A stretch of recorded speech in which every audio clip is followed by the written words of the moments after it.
Every waking moment of my life lately has been consumed by thoughts of Monster Hunter Wilds. It's basically the biggest game I looked forward to in the first half of 2025, and I really wasn't sure if I wanted to cover it, but I did Monster Hunter Rise previously, so why not be consistent, right? Wilds is basically considered by most to be a sequel to Monster Hunter World.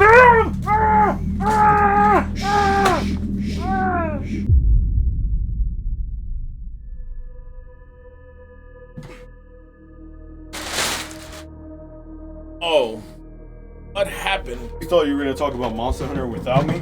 Who decided that? Miggs? What do you mean? You've never done this thing with me for real. I didn't even think you were interested. Also, why did you kidnap me? And why am I tied up? I'm the one asking questions here. Why didn't you even bother asking? Miggs, would you like to review Monster Hunter Wilds with me? You're in no position to make demands here. But yes. Alright, bet, let's do it. Let me go get my hands on her. Wait, can you untie me first? No! You got fake Newtons too? But how am I supposed to... Whatever. Looks like we're gonna be reviewing Monster Hunter Wilds today. Hey, yo, Giant, let's go!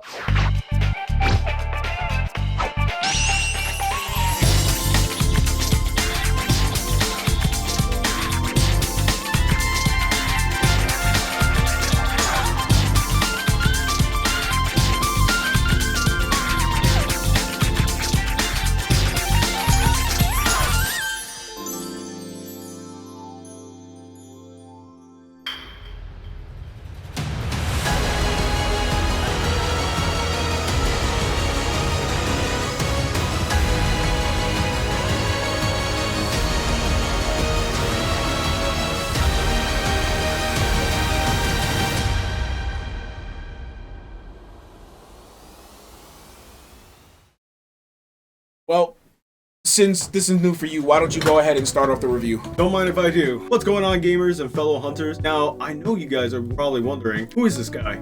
Why does he have Sleepy tied up? And to that I say, stop asking so many fucking questions. I'm glad you asked though, random viewer. I'm Miggs Joestar. I'm a Twitch streamer who does live playthroughs of JRPGs and occasional live reactions, builds a model kit here and there, and relevant to today's video, Monster Hunter. I've been looking into reviewing games myself, and what better way to take my first shot at it than with a series I have many years of experience with along Broski here. Hey, I rock with that. Starting off with what you know is a solid plan. Right. I personally started my Monster Hunter journey with Monster Hunter Freedom Unite, which introduced me to the series' core mechanic. Eat large monsters, get cool gear, eat even larger monsters, rinse, repeat. And I can say, man, it was not easy. I think I died to low tier monsters like Bufango and elite monsters alike, especially you. I love you. From there, I took what I learned and made my way to my all-time favorite of the series, Monster Hunter 4 Ultimate. The game truly made me the hunter I am today. This game was way ahead of its time. In my opinion, it improved on the game's formula and refined the core mechanics, but more importantly, it introduced me to my bread and butter weapon, the Charge Blade. Shout out to Eric's Gaming too. Without them, I would be entirely missing out on the true potential of this beast of a weapon. Let's not forget my favorite pogo stick, the Insect Glaive. Add an engaging storyline and diverse environments, the thrill of taking on massive monsters with such style. What a heaven-sent game. These games not only provide deep rewarding gameplay, they kept you hooked with the satisfying progression and battles. If you're patient in the beginning, you can easily come to it with little to no knowledge and become an ace hunter in no time. Yeah, emphasis on the patience in the beginning part. My first Monster Hunter was Tri Ultimate, specifically the 3DS version, because our friends Izzy and Veda managed to sell me on the concept, and I gotta be honest, it didn't grab me. I think I understood it, but I've always loved character action games like Devil May Cry and Bayonetta, so I can only imagine that deep down I was expecting something else. Because of that, I guess I just thought it was too slow, and to keep it honest, I play way too much stuff, so I just didn't give myself the time to devote to this kind of gaming. 4 Ultimate came years later, and in part due to everybody being patient, I started to grasp it better. Same as you though, it was new weapons like the Charge Blade, as well as the build up to fighting my personal favorite monster ever since that game came out, the Gore Magala, and its glow up form, the Shigaru Magala. It's safe to say I genuinely enjoyed Monster Hunter by then. I think this truly solidified when we got to Monster Hunter.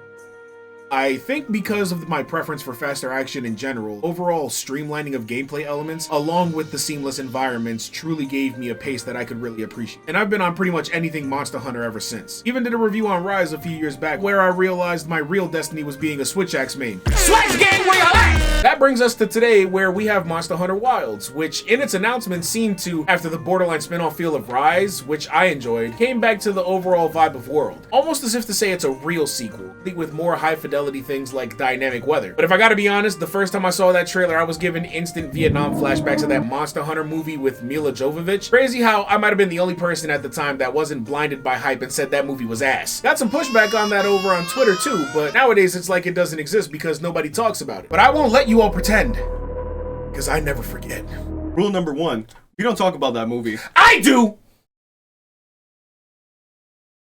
So, let's talk about a story that actually is interesting, unlike you! The story begins with a kid named Nata running away from his home that's getting attacked by a mysterious white monster in a place called the Forbidden Lands, which is supposed to be uninhabited, but after being discovered by the Hunters Guild, that fact is brought into question. So, Fabius, a high-ranking officer of the guild, hires our player character to investigate the Forbidden Land. With the help of our new handler, Alma, and blacksmith, Genma, our feline companion, and Olivia, a leader of the 2nd Squadron, to head an expedition to the Forbidden Lands. Yeah, it doesn't take long to figure out that whole uninhabited thing isn't true when one of the first things we see is a little girl getting attacked in the desert, saving her, and following up to save her brother, who, as we were speaking, was low-key getting diddied in a cave by a monster. This kicks off a quick tutorial for the player to choose one of the 14 weapon types this game has to offer. Then we go to save the girl's brother from the game's first monster, the Chotacabra. Afterwards, we learn his name is Isai, and we start to get better acquainted with the locals of the region. At first, they are untrusting of our ways, but they also don't have any concerns about fending the monsters off due to their village being protected by wind chimes. That scares the monster away. That doesn't do much for them, when literally a few seconds later, a pack of Doshagama basically FBI, open up!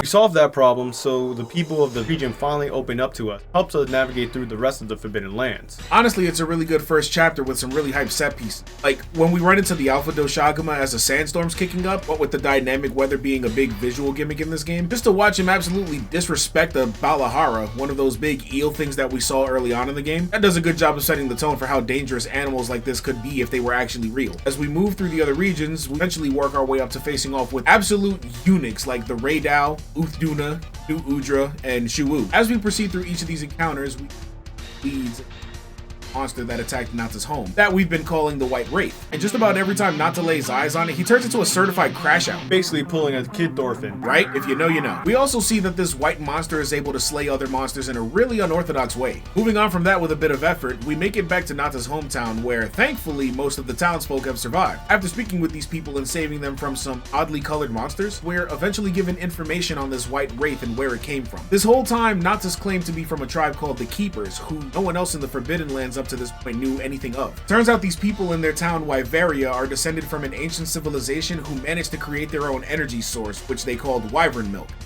Gross. It's hood milk.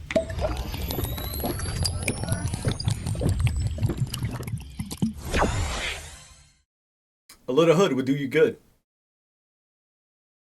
Anyway, they not only did that, but they also managed to create artificial life in the form of guardian monsters, said to be obedient and without the need to eat, absorbing the energy of wyvern milk instead for sustenance. This is key info for our White Wraith, built to be an extinct monster named Arkveld, brought back to life and inadvertently reintroduced into the ecosystem when it woke up and broke out of the village. That moment was the incident when Nata escaped, kicking off the game. Armed with this information, Nata starts to suffer from a crisis of confidence, because this whole time, when it came to Arkveld, that boy was...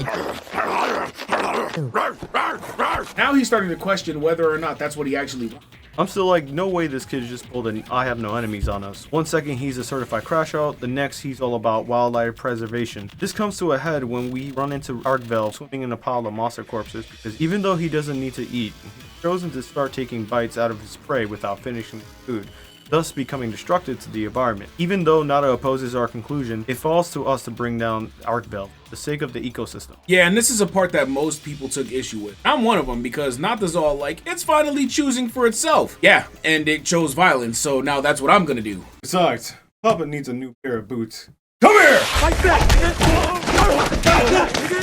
Fight back! That should have been the end of it, but all throughout this campaign, more and more guardian monsters are appearing. Now this uncle slash guardian guy, Tashin, hears that this is a sign for something much more dangerous. He says their ancient predecessors created their own ultimate dragon as the last force of defense. Enter the Zoshia. I think of it as their version of the Eco Dragon weapon, but we don't know where it is. And clock is ticking. This is where the all-harking comes.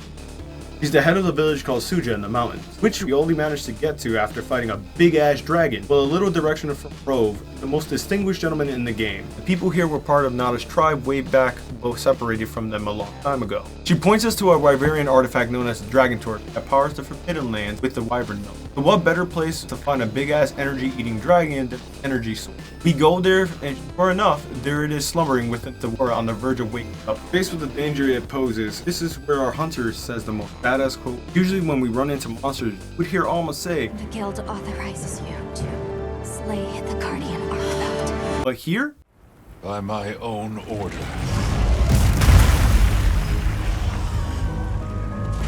I will slay Zoshia. it's a hard-fought battle, but Zoshia is slain. Everyone celebrates, but anyone who's ever played a Monster Hunter game before knows that that doesn't mean the game is over. From here, we are introduced to high rank hunt, and an epilogue story that ends with the epic Gormagala hunt. Yeah, the second story isn't as involved as the main one. We just start seeing monsters inflicted with the frenzy virus popping up, which is a dead giveaway that a Gormagala made it into the region, because that's an ailment that was introduced in Monster Hunter 4 alongside the Magala, as it's the sole source of the virus. That's about as straightforward as any other Monster Hunter game has ever been, but if you ask me, I truly appreciate the effort placed into crafting a more cohesive narrative in this game, that and the attempt at embracing a continuity between this game and Monster Hunter 4. Since we all know at this point that Gemma is Little Miss Forge and Fabius is the Ace Lancer. He even shows up in the armor for the Gormagala fight. Even though most diehards love them some good Monster Hunter lore, this kind of thing has never really been that much of a focus in the previous entries. I see it as the most front-facing attempt at world building we've seen yet in this series. In some spots, namely with the motivations of Nata, I do see it as a little clumsy, but I can suspend my disbelief in his switch up later on when I remember that he's just a sheltered dumbass kid that don't know nothing. But I sure am glad the game was fun enough to carry me through it when Wilds was more than happy to drag its feet a bit. They had an abundance of sections where the locals would take you on leisurely hikes through their areas, and it's all in service to the presentation of the game's world. There are multiple seasons in the Forbidden Land,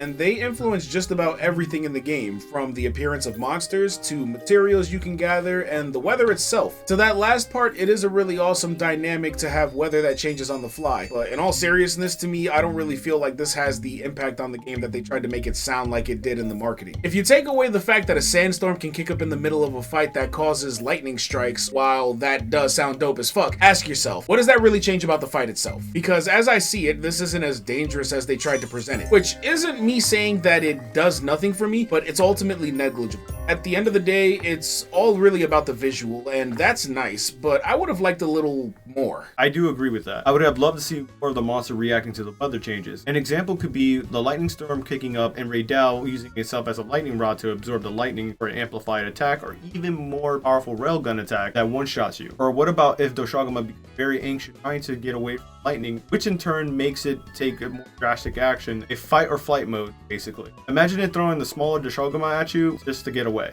Absolutely, although I don't really know how much I'd care for a more annoying Doshagama fight, but that would have made the dynamic weather a more substantial feature. As it is, I sort of lose sight of how much sense it can make in game. The sandstorms are one thing, but even I struggle to think of what could have been done in other areas. I'm sure there's ways to create interesting scenarios with the downpours in the Scarlet Forest or a blizzard in the Ice Shard Cliffs. After that, I get a little lost thinking what you could do with the Oil Well Basin. Probably some uncontrollable oil fire here and there or something like that, but especially in Wyveria, where the entire environment is not natural. Yet the whole concept of wyvern milk and wilk crystals seem largely ignored in fights, except for that high-rank Zoshia fight they just added. It gets to a point where it seems like they gave up on trying as the game progressed, and it's sad to me that as impressive as it looks, it's so clearly little more than a gimmick that was threatening to make my GPU explode at launch since I played this on PC. Still, even though it feels like I'm nitpicking, these are things that I still think they could act on with the title up, or even in the eventual expansion that we all know we're getting, you feel me? Yes, I'm glad the hunts were still pretty good, regardless. A lot of the new mechanics were really interesting too. Exploding GPUs? I have no idea what you're talking about. I had no problems at all.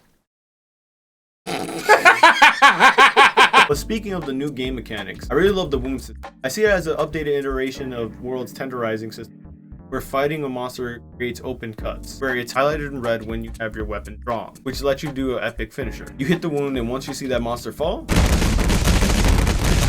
it lets you change the direction while you're swinging to hit the monster instead of missing. Charge blading greatsword users, this is our redemption song. Some more new additions to the counter mechanics like the offset attacks monsters have been the biggest dopamine hits I've ever had in Monster Hunter ever. Nothing feels greater than interrupting a monster mid-attack and knocking it on its ass or out of the sky. The first time I did an offset on the Shogunma with a greatsword, I had the biggest oh shit moment, not knowing I could do that. Now I use it religiously. Word, I remember the time I offset a Gormagala when he tried to dive bomb me, sending him reeling. Then grappling in for a downward slash, I've rarely felt so triumphant. Hell yeah, I love that all the weapons have it as well. It isn't just in the melee weapons, it's also in the range weapons too, which opens a lot of possibilities for new and veteran players to take a shot at a new weapon they haven't touched or were hesitant to try. That includes me. I never touched a range weapon like at all, and I used to call everyone who used the range weapon a bitch. But now, hi, I'm bitches. Shit, I just got up on Swags 1 game ago, and I'm still there, but realistically, I've been so into optimizing my builds and the fashion game. Ain't nobody over here trying to look goofy while they hunting. Thankfully, there are tons of good options, due in part to all the awesome new monsters. I love a lot of the new design. I actually don't think I've caught myself thinking that any of the monsters look bad. Some of them, like the aforementioned Apex monsters, are some of the best new designs in a while. Even then, I'd say my favorite here is the Lalabarina. Kinda crazy coming from my arachnophobic ass, but I see it and I go all Citizen Kane when I call it Rosebud. And then there's the Ajarakan because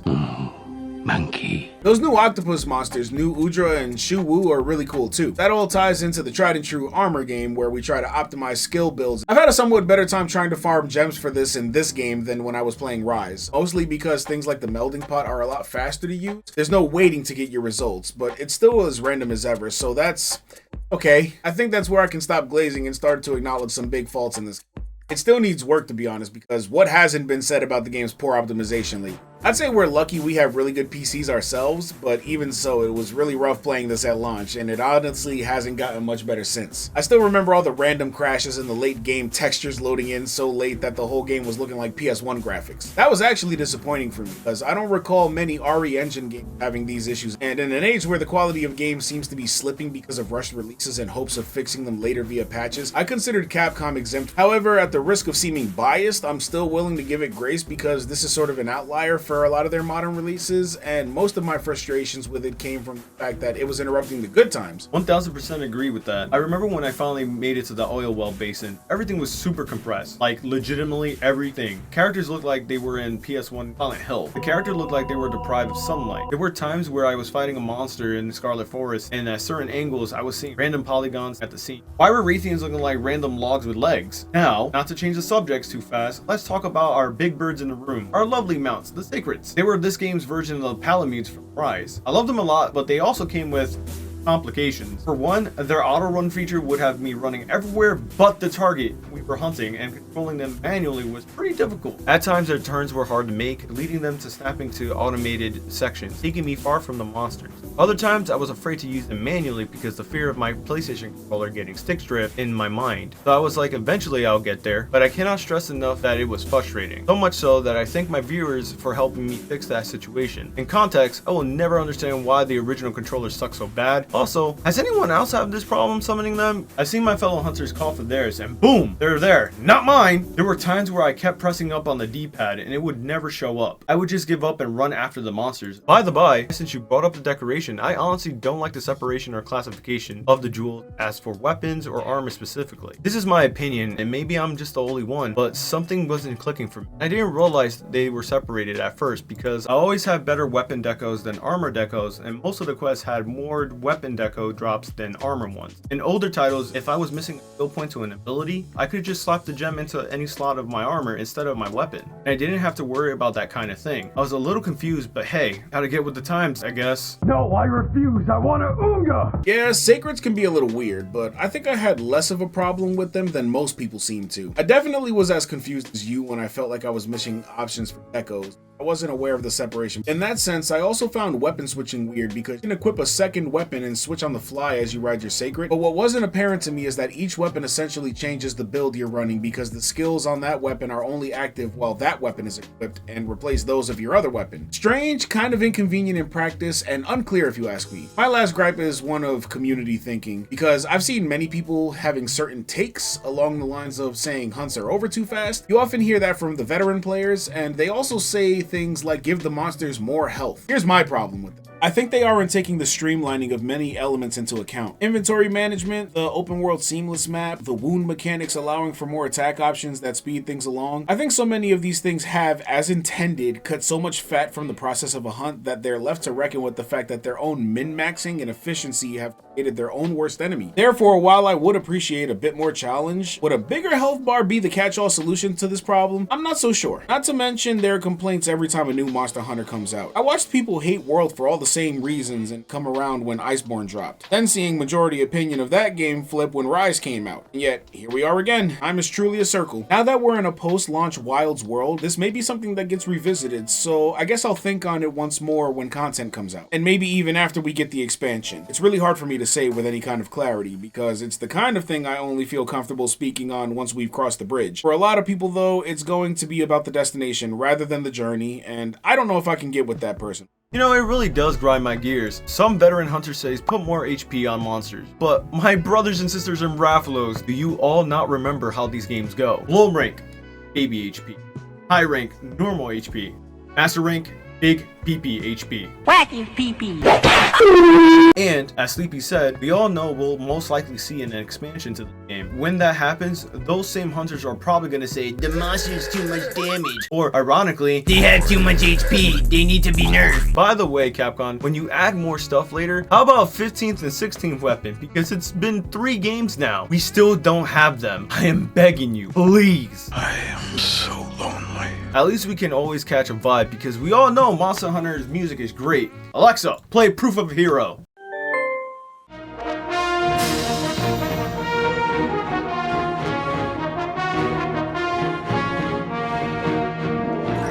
Real quick, am I the only one who misses that buff cat cooking our food? Seriously, is raw dog and lettuce on a skillet for elemental resistance not crazy? Yeah. Time will tell. But we're actually reaching the end of the video, so thank you all for watching, and shout out to Miggs for being part of it. So, I guess you can cut your promo now.